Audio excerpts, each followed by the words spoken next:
Gracias, buenos días a todas, a todos. El tema de la seguridad está claro, lo dijo él. Sin seguridad no hay cuarta transformación. Pues ya no hubo cuarta transformación porque no hay seguridad. Dijo que con atacar las causas de la violencia se iba a acabar la violencia. Ni se acaba la violencia ni se atacaron las causas. Dijo que con Jóvenes Construyendo el Futuro se iba a acabar la violencia porque iba a haber oportunidades de trabajo para los jóvenes. Pues no es cierto. Y no es en Guanajuato. Los muertos, ya déjenlos de revictimizar. Los muertos no tienen partido. Ya, por favor. Los muertos son de Lagos de Moreno, de San José de Gracia, Michoacán, ahora los de Salvatierra, antes unos estudiantes de medicina en Celaya, antes un regidor en Salvatierra. La verdad es que da pena escuchar excusas para no devolverle el miedo a los criminales. López Obrador y Morena traen de fiesta a los criminales en este país. ¿Por qué? Porque les dan abrazos.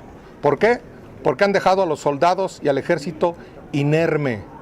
¿Por qué? Porque traen a las Fuerzas Armadas haciendo trenes, haciendo obras, cuidando aeropuertos y no cuidando a los mexicanos. Necesitamos devolverle el miedo a los criminales que la 4T les quitó. Les quitó el miedo a los criminales. Así la acusación, así declara. ¿Todavía tiene sentido convocar al Ejecutivo a cambiar la estrategia en materia de seguridad, senador? Lo que tiene sentido es un nuevo gobierno, ya. Hay que echar a este, que en muchos sentidos es cómplice por los abrazos con los criminales. Los ciudadanos nos sentimos inseguros en las calles y quienes están seguros en las calles son los criminales y hay que devolverles el miedo a los criminales, respetando sus derechos humanos, pero nada de abrazos. Y los balazos con respeto a los derechos humanos. Lo digo las dos cosas juntas. No digo nada más una. Respeto a los derechos humanos, pero no abrazos. Oiga, diputado, pero aún restan 10 meses de esta administración y mientras exactamente. Pues ya nosotros hicimos lo que en materia legislativa se puede hacer y la militarización no funcionó porque la militarización fue replegar, fue capitular, fue hacer rendir a los soldados frente al crimen. Y eso es un crimen en sí mismo. ¿Ganó la batalla el crimen organizado? Por supuesto que sí. Ahí están los muertos y ahí están los desaparecidos. Y ahí están los desaparecidos de las estadísticas. Por supuesto que sí. A ellos, a sus familias, a sus víctimas, pregúnteles quién ganó la batalla contra el crimen. La verdad es que este gobierno ni siquiera se conduele de los delitos, de las matanzas, de las masacres.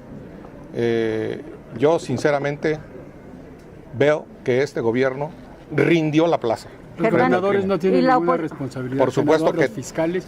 En el caso del de Guanajuato son también ya casos muy frecuentes donde hay violencia y parece ser que se está responsabilizando. Político que no responde esa pregunta en primera persona es un falso. Y yo pido disculpas.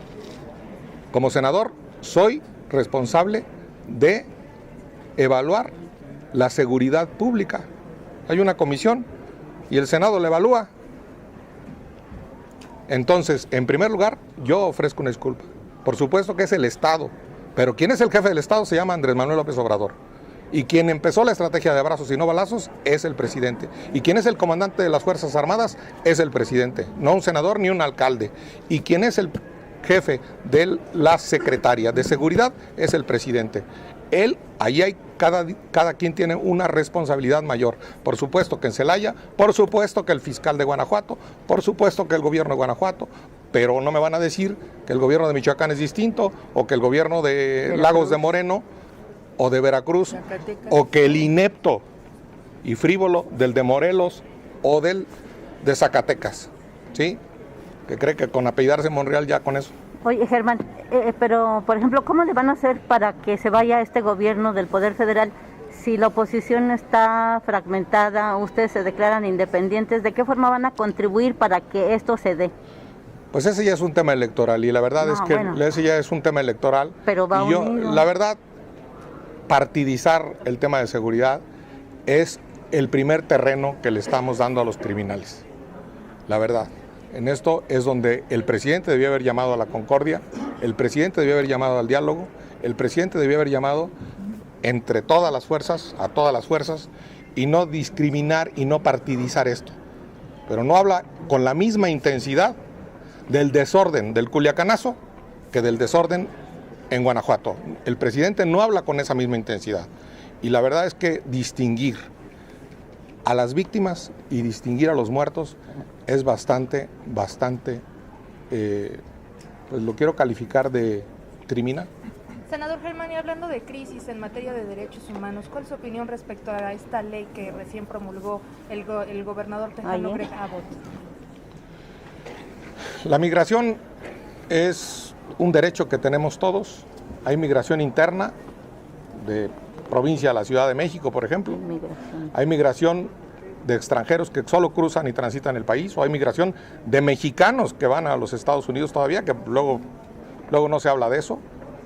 Y la verdad es que me parece detestable, me parece repudiable. Yo apoyo al gobierno de México y yo apoyo a la canciller Bárcena en su rechazo a una iniciativa como la de Greg Abbott, que efectivamente ni le corresponde a un Estado de la Unión, sí le corresponde a la Federación.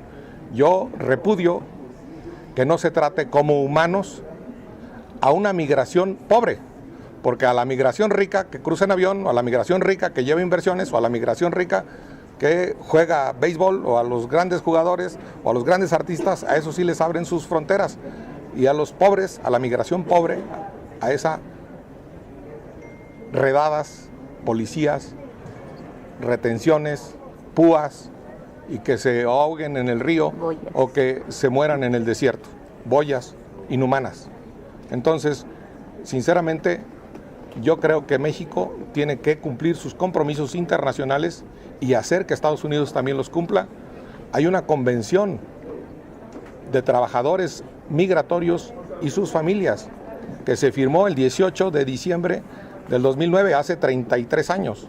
Entonces, yo sí creo que los compromisos internacionales en materia de dignidad a los trabajadores migratorios y sus familias se deben cumplir y se debe repudiar y sancionar con absoluto nacionalismo, y ahí tiene mi respeto, mi respaldo, el canciller.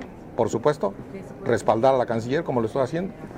No, pues eso, respaldar a la canciller y hacer que el nuevo representante ante Naciones Unidas, que yo lo respaldo y usted es testigo de la manera en que yo respaldo a Vasconcelos, el embajador Vasconcelos tiene que hacer valer esa convención de la que estoy hablando en la Comisión Permanente de las Naciones Unidas. Eso se puede hacer, y el respaldo del Congreso y el respaldo concreto del Senado de la República al nuevo embajador Vasconcelos. Creo que ahí tiene una tarea pendiente, y de una vez se debería estrenar Vasconcelos repudiando esta pieza legislativa inhumana, cruel, de parte del gobernador Abbott. Gracias, senador. Gracias, al contrario. Buen día.